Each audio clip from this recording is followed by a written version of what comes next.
7 बेवकूफ औरतों का अजीब किस्सा। किसी गांव में 7 औरतें एक जगह रहती थीं। सारा दिन चरखा काटा करतीं। जब उनके पास बहुत सा सूत इकट्ठा हो गया तो सबने सलाह की कि इसको शहर ले जाकर बेच देंगी। मगर पर्दा नशी औरतें थीं, दिन के वक्त नहीं निकलती थीं। एक दिन रात को चादरें ओढ़कर सूत की गठड़ियां सरों पर रखकर घरों से निकली। शहर पहुंचते पहुंचते रात के 12 बज गए। गश्त के सिपाही पहरा दे रहे थे। उन्होंने जब देखा कि 3 औरतें सरों पर गठड़ियां रखी चली आ रही हैं, वो समझे चोर है। दूर से ललकारा, कौन हो तुम और कहां से आ रही हो? ये औरतें डर गईं। कोई जवाब नहीं दिया। सिपाही ने करीब आकर पूछा, बोलती क्यों नहीं? ये तुम्हारे सर पर किस चीज की गठड़ियां हैं? एक औरत ने डरते डरते जवाब दिया, भाई ये सूत है, हम शहर में बेचने जा रही हैं। सिपाही ने डांट कर कहा, हमें बेवकूफ बना रही हो? रात के 12 बजे कौन सा बाजार खुला है जो तुम सूत बेचने जा रही हो? जरूर कहीं से चोरी करके आ रही हो। चलो मेरे साथ थाने। ये 7 हाथ जोड़ने लगी, उसकी मिन्नतें करने लगी, लेकिन उसने एक न सुनी और उन्हें अपने साथ ले गया। थाने पहुंचकर सिपाही ने दरोगा जी से उनकी शिकायत की। वो उस वक्त सो रहे थे। नींद में उन्होंने कह दिया कि हवालात में बंद कर दो। इन सबको एक कोठड़ी में बंद कर दिया गया जिसमें सिर्फ एक खिड़की थी जो बरामदे में खुलती थी।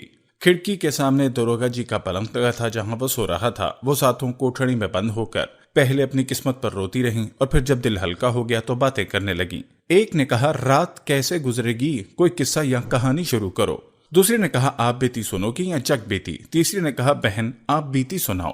पहली ने अपनी कहानी इस तरह सुनाई। शुरू की कि मैं एक चपड़ासी की बीवी थी। घर में ना कोई सास थी ना नंद। दोनों मियाँ बीवी सुकून से रह रहे थे। मियाँ के पास जितना रुपया था उसका उन्होंने मुझे सोना बनवा दिया था और कहा था कि अपना जेवर एहतियात से रखना। नौकरी का कोई भरोसा नहीं। हाकिम बहुत बदमिजाज है, हमेशा मुझसे नाखुश रहता है। अगर नौकरी चली गई तो जेवर बेचकर दुकान बनाऊंगा। मैंने उन्हें इत्मीनान दिलाया कि मैं सारा जेवर संदूक में रखती हूँ और संदूक को ताला लगाकर चाबी अपने पास रखती हूँ। मैं सारा दिन घर में बेजार हो जाती। मैंने शौहर से कहकर एक बकरी ले ली और उसका नाम बद्दू रखा। मैं बकरी से अपना दिल बहला लेती। मियाँ नाश्ता करके दफ्तर चले जाते और दोपहर का खाना खाने घर आते। एक दिन मियाँ को आने में देर हो गई और मैं इंतजार करते करते थक गई। मुझे बहुत भूख लगी थी। मैं हमेशा पहले शौहर को खाना खिलाती फिर खुद खाती, लेकिन उस दिन मेरे शौहर को आने में बहुत देर हो गई। मैंने एक तरकीब सोची कि बद्दू के जरिए खाना अपने शौहर को भिजवा देती हूँ। मैंने बद्दू से पूछा, क्या तुम खाना ले जाओगी? उसने गर्दन हिलाकर हाँ कहा। मैंने खुशी खुशी उसके बालों में चंबेली का तेल लगाकर कंघी की और अपना सारा जेवर पहना दिया। यकीन मानो बहन, वो बहुत प्यारी लग रही थी। फिर मैंने एक उजले दस्तरखान में खाना बांधा और उसकी गर्दन में लटका दिया। मैंने उस पर अपना भारी दुपट्टा ओढ़ दिया और उसे दरवाजे से बाहर निकाल दिया। फिर मैंने खाना खाया और बर्तन धोए। फिर अपने पलंग पर लेटी ही थी कि मियाँ घबराए हुए आए और आते ही कहा, बीवी जल्दी खाना दो। मैं हंसने लगी और कहा कि मेरे साथ मजाक न करें, क्या आपका खाना आप तक पहुंचा नहीं? शौहर ने पूछा, मेरा खाना कौन लेकर गया? मैंने कहा, अपना ही आदमी लेकर गया है। शौहर ने तेज आवाज में पूछा, अपना आदमी? कौन अपना आदमी? उसने कहा, तुम पद्दू को नहीं जानते? शौहर ने कहा, तुमने उस जानवर को खाना देकर भेज दिया। मैंने कहा, कौन सा जानवर? मैंने उसे इंसान बनाकर भेजा है। शौहर ने कहा, वो कैसे? उसने कहा, मैंने अपना सारा जेवर पहनाकर और अपना दुपट्टा उड़ा कर भेजा ताकि जब वो तुम्हारी कचहरी में पहुंचे तो तुम्हारी शान में इजाफा हो। शौहर ने जब ये किस्सा सुना तो सर पीट दिया और फौरन गली में भागा। उसने हर एक से बद्दू का पता पूछा। जो भी सुनता हंस देता। आखिर वो कचहरी तक पहुंच गया, लेकिन बद्दू का कुछ पता न चल सका। उसने घर आकर मुझे बाजू से पकड़कर घर से बाहर निकाल दिया कि ऐसी औरत की मेरे घर में कोई जगह नहीं है। भला तुम ही बताओ, ये कोई बात हुई? दूसरी औरत ने कहा, बहन मेरे मियाँ काफी पैसे वाले थे। वो तिजारत करते थे। 6 महीने घर पर रहते और 6 महीने बाहर। मेरी शादी को 1 महीना गुजरा कि मियाँ को परदेश जाना पड़ा। मेरी तन्हाई के डर से उसने मेरी माँ को बुलवा दिया। उसने सारे साल का सौदा सलफ घर से रखवा दिया और कुछ ऊपर पैसे भी दिए। इसके अलावा 20 रुपए ईद उल फितर के, 20 शबराती के, 20 मुहर्रम के और 20 बकरा ईद के दे गए। जब वो चले गए मैंने अम्मा से कहा, अम्मा मियाँ जिन जिन के पैसे दे गए हैं क्यों ना उन्हें आज ही दे दूं? अम्मा ने कहा, क्यों नहीं बेटा। मैं गली में खड़ी हो गई। थोड़ी देर बाद वहां से एक आदमी गुजरा। मैंने उनसे पूछा, क्या तुम शबराती हो? उसने कहा, आपको शबराती से क्या काम है? मैंने कहा, मेरे शौहर उसके लिए पैसे दे गए हैं, वही उसे देने हैं। उसने कहा, हाँ मैं ही शबराती हूँ, वो पैसे मुझे दे दो। मैंने उसे 20 रुपए दे दिए। मैं गली में खड़ी रही। कुछ देर बाद एक आदमी नजर आया। उसने उससे पूछा, क्या तुम ईदू हो? उसने कहा, हाँ। मैंने उसे भी 20 रुपए दे दिए। इसी तरह एक और आदमी आया। मैंने उससे पूछा, तुम रमजान हो? उसने कहा, हाँ। तो मैंने उसे भी 20 रुपए दे दिए। इसी तरह बकरा, ईदू के पैसे भी दे दिए। हम माँ बेटी खुश थीं कि आज सबका कर्ज उतर गया। मेरे घर में बहुत सारा सामान मौजूद था, इसलिए मैंने मोहल्ले के लोगों से कहा अगर किसी को कोई सौदा चाहिए हो तो ले लिया करें, जिसको जो चाहिए होता ले जाता। मोहल्ले की औरतें मेरे जेवर और कपड़े भी उधार ले जाती और फिर वापस कर जाती। इस तरह कुछ ही दिन में सारा सामान खत्म हो गया और बात फाकों तक आ गई। मैंने अपने शौहर को तार भेजा, अगर मुझे जिंदा देखने चाहते हो तो जल्दी वापस आओ। शौहर अगले ही दिन वापस आ गया और पूछा क्या कोई चोरी हो गई है, इतना सामान और पैसे कहाँ गए? मैंने कहा आप जिस जिसके पैसे दे गए थे मैंने उनको दे दिए। मैंने खर्चे के पैसे साथ वाली औरत को उधार दे दिए क्योंकि उसको जरूरत थी, और मोहल्ले के लोगों को खाने पीने की चीजें चाहिए थी, मैंने उनमें बांट दी। बस ये सुनना था कि उसने मुझे हाथ पकड़कर घर से निकाल दिया। बहन, भला ये भी कोई बात हुई जिस पर मुझे घर से निकाल दिया? ये सुनकर तीसरी बेवकूफ औरत बोली मेरे मियाँ भी दफ्तर में नौकर थे, अल्लाह का दिया हुआ सब कुछ था। आराम से जिंदगी गुजर रही थी। मेरी शादी को 3 माह हुए। मेरे पकाए गए सब खानों में मेरे शौहर को हरीरा बहुत पसंद था। मैं जब भी पकाती मेरा शौहर कहता तुम बहुत थोड़ा बनाती हो, मेरा पेट नहीं भरता, किसी दिन बहुत सा बनाओ। ये बात बार बार सुनकर मैंने एक तरकीब सोची। एक दिन जब शौहर दफ्तर गए तो मैंने हमसाई को कहकर उसके शौहर से सूजी, शक्कर और सारा सामान मंगवा लिया। घर में कुआं था, मैंने सूजी, शक्कर और सारा सामान उसमें डाल दिया और बांस लेकर हलाने लगी। थोड़ी देर में चखा तो फीका था। मेरे पास पैसे नहीं थे। मैंने अपने हाथों के कड़े बेचकर और सामान मंगवा लिया। मैंने सारा सामान कुएं में डाल दिया लेकिन वो फिर भी फीका था। मैंने तंग आकर अपना सारा जेवर हमसाई को दिया और कहा इसे बेचकर और सामान ला दो। उसने ऐसा ही किया। मैंने फिर से सारा सामान कुएं में डाल दिया। अब की बार हरीरा गाढ़ा हो गया लेकिन अब भी फीका था। मैंने हमसाई से पूछा अब क्या करूं? उसने कहा घर रहन पर रखवा के और सामान मंगवा लो। मैंने कहा ठीक है, ये काम भी तुम कर दो। उसके शौहर ने जल्दी से घर रहन पर रखवा के सामान ला दिया। अब की बार सामान डाला और हिलाया, फिर चखा तो अब हरीरा मीठा था। मैंने शुक्र अदा किया। थोड़ी देर बाद शौहर आ गया। उसने आते ही खाना मांगा। मैंने कहा आज मैं खाना नहीं बना सकी, मुझे वक्त नहीं मिला। शौहर ने कहा ऐसा क्यों? मैंने कहा आज मैंने आपके लिए इतना हरीरा बनाया है कि आप खुश हो जाएंगे। उसने कहा अच्छा जल्दी से ला दो। मैंने कुएं में डोल डाला और डोल भरकर हरीरा बाहर निकाला। मैंने जबरदस्ती एक चम्मच शौहर के मुंह में दिया तो उसने कहा ये क्या कीचड़ मेरे मुंह में डाल दिया है। मुझे ये सुनकर बहुत गुस्सा आया और मैंने कहा मैंने इतनी मेहनत की है और आप इसको कीचड़ कह रहे हैं। मैंने आपके लिए कुआं भर के हरीरा बनाया है, अब सारी जिंदगी खाएं तब भी खत्म ना होगा। मैंने शौहर को बताया कि मैंने जेवर बेचकर इतना सामान खरीदा। शौहर हैरान होकर पूछने लगा क्या जेवर बेच दिया? मैंने कहा हाँ, इससे भी काम नहीं चला तो मैंने घर को रहन रखकर सामान ले लिया। ये सुनकर शौहर गुस्से में आ गया और मुझे पकड़कर घर से बाहर निकाल दिया कि ऐसी औरत की मेरे घर में कोई जगह नहीं, भला तुम ही बताओ इसमें मेरा क्या कसूर? ये सुनकर चौथी औरत बोली बहन, मेरे शौहर सौदागर थे, गोदाम सामान से भरे रहते थे। गाहक सामान लेने आते और कभी शौहर भी बाहर जाते। जेवर कपड़े की कमी नहीं थी लेकिन मेरी आदत थी कि 15-15 दिन कंघी ना करती थी, ना ही कपड़े बदलती थी। शौहर जब भी घर आते यही कहते न तुम खुद साफ करती हो ना ही घर को साफ रखती हो, तुमसे साफ घर की लौंडियां रहती हैं, घर को साफ करवा दिया करो और खुद भी साफ रहा करो। ये सुनकर मैं तंग आ गई थी। एक दफा शौहर किसी काम से 2 दिन के लिए बाहर गए तो मैंने गोदाम खोलकर चूने की बोरियां बाहर निकलवाईं और पानी में घोलकर पूरे घर में सफेदी कर दी। लौंडियों ने मना किया तो मैंने उनको डांट दिया। फिर जाफरान निकलवा कर घर की दीवारों पर उसके पौधे बनवाए।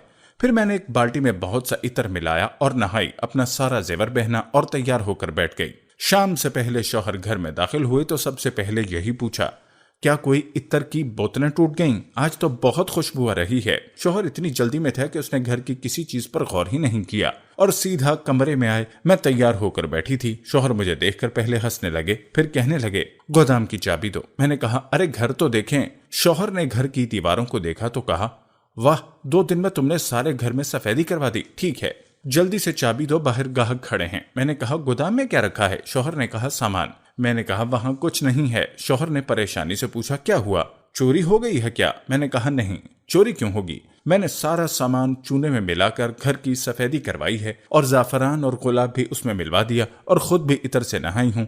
आप ही तो हमेशा शिकायत करते थे। ये सुनकर पहले शौहर ने अपना सर पीट लिया और फिर मुझे घर से निकाल दिया।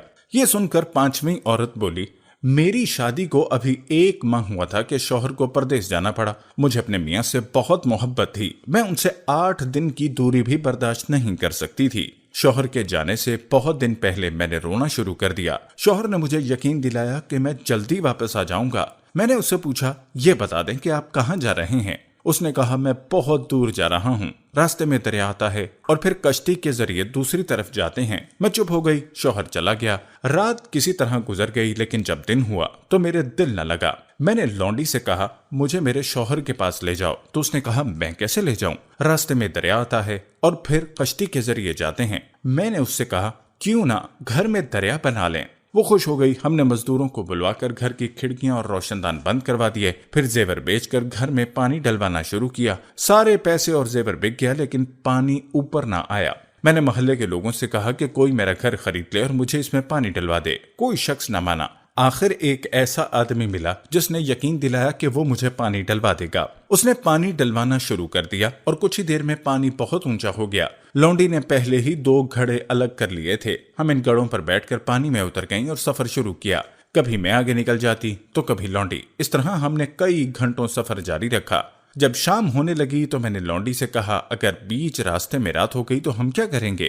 لونڈی نے کہا، ہم اپنے گھر کی چھت پر بیٹھ جائیں گے اور میں ہمسائی سے کھانا لے آؤں گی۔ صبح پھر ہم سفر شروع کریں گے۔ میں نے کہا، پاگل، اب یہاں کہاں سے گھر آ گیا؟ لونڈی کہنے لگی، ارے آپ رات کی فکر نہ کریں، دیکھیں ہم تو میاں صاحب تک پہنچ بھی گئے۔ یہ سن کر میں نے سامنے دیکھا تو میاں صاحب چھت پر کھڑے تھے۔ میں نے ان سے کہا، آپ ہمیں چھوڑ کر چلے گئے تھے تو ہم خود آ گئے، چلیں اب ہمیں جلدی سے نکالیں۔ شوہر نے کہا، پاگل عورتوں، یہ تم لوگوں نے گھر کا کیا حال بنا رکھا ہے؟ سارا محلہ ہنس رہا ہے۔ میں تو کچھ ضروری کاغذ بھول گیا تھا، وہی لینے آیا۔ اس نے بڑے غصے سے ہمیں باہر نکالا۔ لونڈی کو تو بہت مارا اور مجھے گھر سے نکال دیا۔ اب بتاؤ، یہ بھی کوئی وجہ تھے گھر سے نکالنے کی؟ اب چھٹی عورت اپنا قصہ سنانے لگی۔ میری شادی کو 1 ماہ گزرا کہ رمضان شریف شروع ہو گیا۔ ساس اور نندیں اپنے گھر چلی گئیں۔ میں بہت خوش تھی۔ میرا شوہر اپنے آفس تھا، گھر میں کسی چیز کی کمی نہ تھی۔ رمضان ابھی چل رہا تھا کہ ایک دن شوہر کہنے لگا، بیگم، میں نے بہت سے لوگوں کے ہاں افطاری کی ہے، اب میں چاہتا ہوں کہ آخری روزے والے دن سب کو دعوت دوں۔ میں نے کہا، کیوں نہیں؟ شوہر نے کہا، ٹھیک ہے، پھر آخری روزے والے دن باورچی سب کھانا بنا دیں گے، تم بس نکلوا کر بھیج دینا۔ میں نے کہا، آپ بالکل فکر نہ کریں، سب ہو جائے گا۔ آخری روزے والے دن میں نے صبح سے تیاری شروع کر دی۔ مختلف قسم کے کھانے بنوائے، بہت سی قسموں کے شربت تیار کیے، مزیدار کھیر تیار ہوئی۔ جب مہمان آنے لگے تو میں چھت پر بیٹھ کر گننے لگی۔ جب تعداد 40 سے زیادہ ہوئی تو مجھے بہت غصہ آیا کہ آخر ایک بار بلانے پر یہ سب کیوں آ گئے ہیں۔ روزہ جب افطار ہوا، سب نے مختلف شربت جی بھر کر پیے، پھر کھیر کھائی گئی۔ ایسے لگتا تھا جیسے انہوں نے پہلی بار کھانا دیکھا۔ آخر نماز کا وقت ہوا تو سب نماز پڑھنے لگے۔ میں نے سوچا ہر طرح کے شربت پینے اور افطاری کرنے کے بعد اگر مہمانوں کی طبیعت خراب ہو گئی تو میرے شوہر کی بہت بدنامی ہوگی۔ یہ سوچ کر میں نے سارے کھانے چھت سے نیچے گرا دیے اور کچھ بھی نہ چھوڑا۔ نماز کے بعد میرا شوہر میرے پاس آیا اور کہا، جلدی سے کھانا بھجوا دو۔ میں نے اسے ساری بات بتائی کہ اس ڈر سے کہیں لوگوں کی طبیعت خراب نہ ہو جائے ورنہ آپ کی بدنامی ہو۔ میں نے سارا کھانا پھینک دیا۔ یہ سننا تھا کہ میرا شوہر سر پکڑ کر بیٹھ گیا اور کہا، بے وقوف عورت، تم نے میری ناک کٹوا دی، اب میرے گھر میں تمہاری کوئی جگہ نہیں، نکل جاؤ یہاں سے۔ 7ویں عورت نے کہا، بہنوں، میں اپنے 3 بھائیوں میں سب سے بڑی تھی، لیکن میرے لیے کوئی رشتہ نہیں آ رہا تھا۔ میری چھوٹی بہنوں کی شادی ہو گئی تھی، میری اماں بہت پریشان رہتی۔ ایک دن کسی کا رشتہ میرے لیے آیا تو اماں نے تنخواہ کم ہونے کے باوجود ہاں کر دی۔ اماں نے بہت سا سامان مجھے دیا۔ پہلے تو سب ٹھیک تھا، لیکن مہینے بعد جب شوہر نے 50 روپے دے کر کہا اس سے گھر چلانا ہے تو میں بہت پریشان ہوئی۔ میں نے اماں کے گھر کبھی اتنے کم پیسوں پر گزارا نہیں کیا تھا۔ میں نے ایک ہمسائی کو دوست بنایا اور ہر ماہ ایک زیور بیچ کر گزارا کرتی۔ اس طرح 1 سال گزارا اور سارا زیور بک گیا۔ انہی دنوں اماں کی طبیعت خراب ہو گئی اور میں شوہر کو لے کر اماں کے پاس گئی۔ ہم نے بہت کوشش کی لیکن اماں کی طبیعت ٹھیک نہ ہوئی اور اماں چل بسی۔ میں نے شوہر سے کہا، بڑی ہونے کے ناطے اماں کی ساری تدفین اور رسومات میں کروں گی۔ شوہر نے کہا، لیکن میرے پاس پیسے نہیں۔ میں نے کہا، قرض لے لیں۔ اس نے کہا، میں قرض کہاں سے دوں گا؟ اگر تم اماں کی کوئی بھاری چیز اٹھا لو تو میں یہ کام کر سکتا ہوں۔ میں نے کہا، ٹھیک ہے، تم فکر نہ کرو۔ میں نے 2000 کا قرض لے لیا اور اس طرح شان و شوکت سے سارا کچھ ہو گیا۔ سب نے میرے شوہر کی بہت تعریف کی۔ میں نے ورثے میں سے کچھ بھی نہ لیا۔ میرے شوہر حیران تھے، لیکن میں نے انہیں کہا میں نے بھاری چیز اٹھا لی ہے، آپ فکر نہ کریں۔ رات کو جب سب سو گئے تو میں نے شوہر کو لے کر اماں کے کمرے میں گئی اور کہا دیکھیں میں نے کیا اٹھایا۔ شوہر نے پتھر دیکھا اور کہا کیا اس کے نیچے اشرفیاں ہیں؟ میں نے کہا نہیں، وہ کیوں ہوں گی، یہ وہ پتھر ہے جس پر بیٹھ کر اماں نماز پڑھتی تھیں، آپ ہی نے تو کہا تھا کوئی بھاری چیز اٹھانا، مجھے اس سے زیادہ بھاری کوئی چیز نہیں ملی۔ یہ سننا تھا کہ میرا شوہر سر پکڑ کر بیٹھ گیا، پھر مجھے پکڑ کر جنگل میں چھوڑ گیا تاکہ ساری زندگی بھٹکتی رہوں۔ اپنی اپنی کہانی سنا کر ساری عورتیں اپنی اپنی گٹھڑی پر سر رکھ کر سو گئیں۔ صبح ہوئی تو داروغہ صاحب نے سپاہی کو کہا ان 7 عورتوں کو چھوڑ دو، ان کا سوت بیچ کر انہیں پیسے لا دو، کیونکہ وہ ان کی ساری کہانیاں سن چکے تھے اور انہیں یقین ہو چکا تھا یہ دنیا کی سب سے بے وقوف عورتیں ہیں۔